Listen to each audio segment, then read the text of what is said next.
10 წლის ვიყავი, როცა დედა გარდამეცვალა და როცა დედა დამეღუპა, ჩემი ბავშვობა დამთავრდა. თავს ვგრძნობ მარტოსულად. ყველაზე მეტად დედიკოსგან მენატრება ჩახუტება. რაც დედა დაიღუპა, ხალის დამეკარგა ყველაფრის, აღარც მეგობრებთან თამაში მინდა.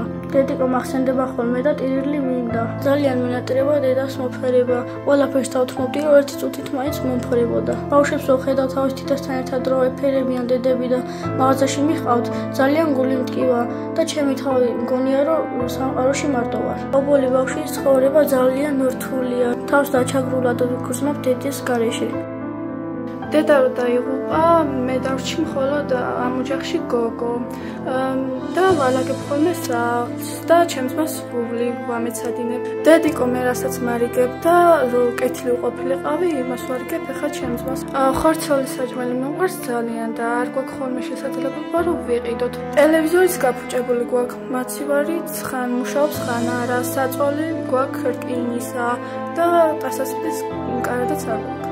უბედურება ისაა, რომ არც ეს სახლია მელკუაშურების საკუთრება. ოჯახი აქ დროებით ცხოვრობს. ღვთისმიერო ადამიანებო, ყველამ რომ თუნდაც თითოლარი გავიმეტოთ დაუფლებული ანგელოზებისთვის, ბავშვები ადამიანურ პირობებში შეძლებენ ცხოვრებას. ვინ იცის, იქნებ სოფელში პატარა სახლის ყიდვად შევძლოთ საბრალო დაძმისთვის. გახსენით თქვენი გულისკარი ობოლი ბავშვებისთვის და უფალი თქვენთვის გახსნის სასუფევლის კარს, როდესაც ამ ქვეყანას სამუდამოდ დატოვებთ.